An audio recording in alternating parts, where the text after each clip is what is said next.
Installez-vous, prenez une seconde, respirez profondément. Parce que ce que le Real Madrid a livré hier soir au Santiago Bernabéu ne se résume pas à une ligne de statistiques, ni à un score flatteur accroché au tableau d'affichage. Ce n'est pas simplement un 5-1, ce n'est pas seulement une manita de plus dans l'histoire d'un club habitué aux démonstrations, c'est autre chose. C'est un message silencieux mais limpide, un signal envoyé à ses concurrents et surtout une question posée frontalement à toute l'Europe du football. Qui est vraiment le Real Madrid de 2026 ?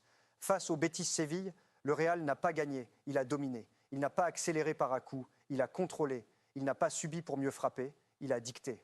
Dès les premières minutes, quelque chose se dégageait. Une sensation presque oubliée ces derniers mois, celle d'une équipe qui sait exactement où elle va, comment elle veut y aller et avec qui elle accepte de le faire. Le ballon circulait sans précipitation.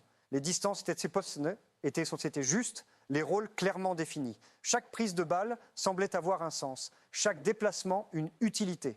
À domicile, le Real Madrid a offert une prestation d'autorité, une démonstration de maîtrise, un match plein, cohérent, presque pédagogique. Franchement, c'est sans doute l'une des performances collectives les plus propres, les plus abouties, les plus équilibrées produites par le club depuis très longtemps. Un match sans panique, sans désordre, sans cette impression de dépendance à un éclair individuel pour débloquer la situation. Et pourtant, malgré le score, malgré la fluidité, malgré l'enthousiasme, je vais être honnête avec vous, je n'ai toujours pas confiance, pas encore. Parce qu'il manquait quelque chose hier soir, ou plutôt quelqu'un, un nom qui change la perception d'un match à lui seul, un poids médiatique, tactique, symbolique, un débat permanent, même quand il ne joue pas. Kylian Mbappé. Hier soir, Mbappé n'était pas sur la pelouse. Il était en tribune, posé, détendu, souriant, spectateur d'un Real Madrid qui déroulait sans se presser, sans forcer, et c'est là que le malaise commence. Parce que force est de constater une réalité que beaucoup n'ont pas envie d'entendre, mais que le terrain, lui, ne maquille jamais. Le Real Madrid a mieux joué sans lui. Que cela plaise ou non, que cela dérange ou non, que cela froisse les sensibilités ou bouscule les narratifs établis. Sans Mbappé, le jeu a respiré. Sans Mbappé, les espaces ont existé. Sans Mbappé, les autres talents ont pu s'exprimer pleinement, sans se heurter à une présence qui, aussi immense soit-elle, modifie tout l'écosystème offensif. Attention, il ne s'agit pas de nier le génie du joueur. Mbappé est un phénomène, un finisseur hors norme, un joueur capable de plier un match à lui seul. Mais le football de très haut niveau ne se résume pas à l'addition des talents. Il repose sur l'équilibre, sur l'occupation rationnelle des espaces, sur la complémentarité. Et hier soir, ce Real Madrid-là semblait plus lisible, plus fluide, plus collectif, comme si l'équipe, libérée d'un centre de gravité trop puissant, avait retrouvé une forme d'harmonie. Comme si chacun savait exactement quand intervenir, où se positionner et surtout, quand ne pas le faire. Ce match n'est peut-être qu'un instantané, une parenthèse, un contexte particulier, mais c'est précisément ce genre de soirée qui pose les vraies questions. Celles qui ne se lisent pas dans les résumés, mais dans les mouvements sans ballon, les enchaînements naturels, la facilité avec laquelle les lignes se trouvent. Le Real Madrid a gagné 5-1. Mais au-delà du score, il a ouvert un débat profond, inévitable. Et désormais, tout le monde attend la même chose, le retour de Mbappé. Parce que là se trouve la vraie épreuve. Pas de savoir si le Real peut gagner sans lui, mais de comprendre comment le Real peut rester aussi cohérent avec lui. C'est là que commence le vrai défi. Et c'est précisément là que le match d'hier soir prend une autre dimension. Parce qu'au-delà du score, au-delà du débat Mbappé, ce que le Real Madrid a montré sur le terrain, c'est avant tout une identité collective claire. Une équipe structurée, lisible, disciplinée, des mots simples, mais devenus rares à ce niveau. Ce que j'ai vu hier soir, c'est un Real qui sait quand fermer le jeu et quand l'ouvrir. Sans le ballon, l'organisation était limpide. Un 4-4-2 compact, parfaitement équilibré, avec des lignes rapprochées et des distances maîtrisées. Bellingham glissait sur le côté gauche, Rodrigo occupait le flanc droit, pendant que Tchouaméni et Camavinga formaient un double pivot solide, mobile, intelligent. Pas de pressing désordonné, pas de courses inutiles, juste une occupation rationnelle de l'espace, pensée pour couper les lignes de passe et forcer l'adversaire à jouer là où le Real l'avait décidé. Et puis, dès la récupération, le visage changeait. Avec le ballon, ce même dispositif se transformait naturellement en un 4-3-3 fluide, presque instinctif. Vinicius retrouvait son couloir gauche, Rodrigo s'étirait à droite et Gonzalo Garcia s'installait en pointe. Pas de révolution tactique spectaculaire, pas de schéma expérimental, simplement une bascule logique, cohérente, travaillée. Et c'est là que tout bascule vraiment. Parce que Gonzalo Garcia, dans ce rôle, a incarné ce que le football moderne oublie parfois, la valeur fondamentale d'un vrai numéro 9. Un attaquant qui ne cherche pas à tout faire, mais qui fait parfaitement ce qu'on lui demande. Il occupe la surface, il fixe les défenseurs centraux, il attire l'attention, absorbe la pression et surtout, il libère les espaces autour de lui. Il ne dézone pas inutilement, il ne vient pas manger les zones de ses partenaires, il n'impose pas sa présence, il la rend utile et mécaniquement, le jeu respire. Bellingham peut s'exprimer entre les lignes sans être perturbé. Vinicius retrouve des situations de 1 contre 1 là où il est le plus dévastateur. Rodrigo peut jouer juste, combiner, choisir le bon tempo. Tout devient plus simple, plus naturel, plus fluide. Le ballon circule sans forcer. Les enchaînements s'enchaînent sans heurts. Les appels ont du sens parce que les espaces existent réellement. Les dépassements de fonctions sont possibles parce que les fonctions, justement, sont respectées. C'est souvent là que se fait la différence au très haut niveau. Pas dans la somme des talents, mais dans leur articulation.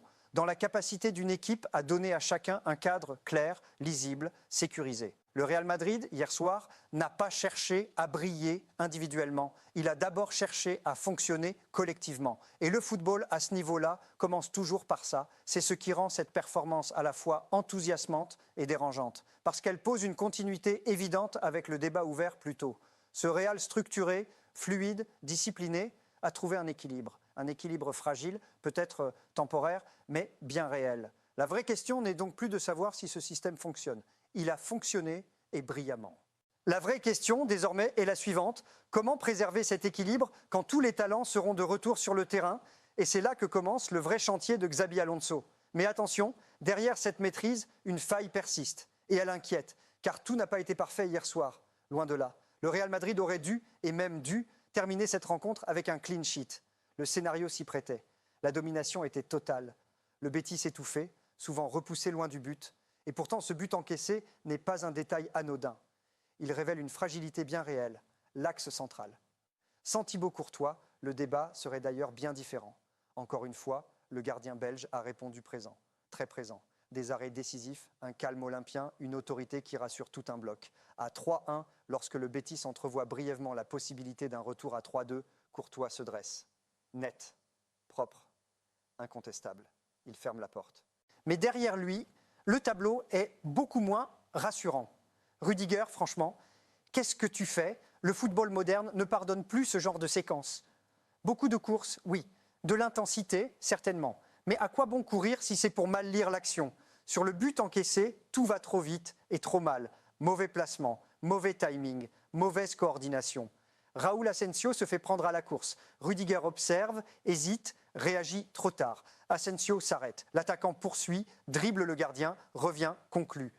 Une action simple, trop simple. À ce niveau-là, c'est impardonnable. Ce n'est pas sérieux, pas dans un club comme le Real Madrid, pas avec des ambitions européennes. Bien sûr, il y a des circonstances atténuantes. Les blessures s'accumulent, l'effectif défensif est décimé, les solutions sont limitées. Mais ce genre de fébrilité sur les transitions défensives ne peut pas être balayé d'un revers de main, parce que le Betis n'a pas su en profiter pleinement. Mais d'autres, plus armés, plus cliniques, ne laisseront pas passer ce genre d'offrande. En Supercoupe, face à l'Atlético, en Liga, face au bloc agressif, et surtout en Ligue des Champions, là où la moindre erreur se paie cash.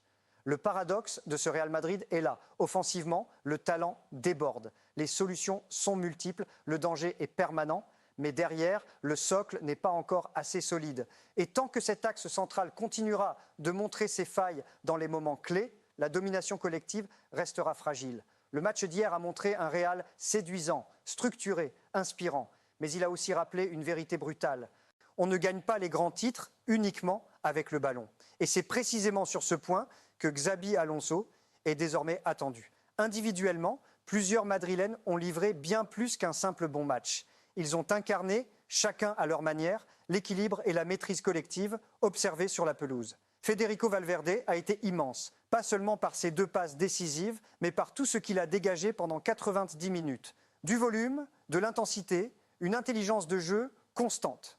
Toujours juste dans le tempo, capable d'accélérer comme de temporiser, il a servi de métronome à ce Real. Il aurait même pu s'offrir un but en fin de rencontre, tant sa projection était naturelle, presque évidente. Un match de patron, sans forcer, sans surjouer. Jude Bellingham, lui, a semblé libéré. Rayonnant dans ses déplacements, Omniprésent entre les lignes, il a joué avec une justesse technique remarquable. Chaque prise de balle apportait une solution, chaque contrôle ouvrait une possibilité. Mais au-delà du ballon, c'est mentalement qu'il a marqué cette rencontre. Toujours dans le bon rythme, toujours dans la bonne attitude. Il a donné l'impression d'un joueur parfaitement en phase avec son équipe et son rôle. C'est dans ce genre de prestations que l'on mesure son importance réelle. Dans l'ombre, mais avec une efficacité redoutable, Eduardo Camavinga a livré un match énorme. Toujours bien placé, toujours propre dans l'exécution. Capable de casser une ligne balle au pied, de gratter des ballons précieux à la récupération, puis de se projeter intelligemment pour soutenir l'attaque. Camavinga a été ce lien permanent entre la rigueur et l'audace, entre la sécurité et le déséquilibre. Sur le côté droit, Rodrigo a été l'exemple parfait du joueur au service du collectif. Altruiste, précis, généreux dans l'effort. Double passeur décisif, certes, mais surtout constant dans la justesse de ses choix. Il a joué simple quand il fallait, combiné juste et offert des solutions permanentes à ses partenaires. Un match de très haut niveau, souvent discret dans la forme, mais essentiel dans le fond. Et puis il y a Vinicius, ou plutôt le chaos qu'il a semé sur son couloir. Ángel Ortiz a vécu une soirée interminable.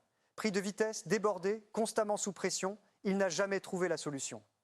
Faute après faute, intervention après intervention, jusqu'au carton jaune qui sonnait comme un avertissement. À la mi-temps, Pellegrini n'a pas hésité. Il l'a sorti, il l'a protégé, et il avait raison.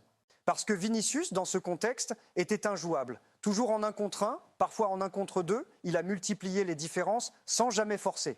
Il a contrôlé son couloir, attiré les défenses, ouvert des espaces pour les autres. Une performance qui rappelle à quel point, lorsqu'il est servi dans de bonnes conditions, Vinicius devient un problème permanent pour n'importe quelle défense.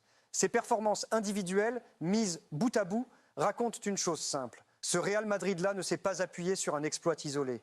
Il a avancé porté par des joueurs en confiance, pleinement intégrés dans un collectif cohérent. Et c'est précisément ce qui a rendu cette démonstration aussi marquante. Et puis, au milieu de toutes ces performances solides, maîtrisées, presque attendues, il y a lui.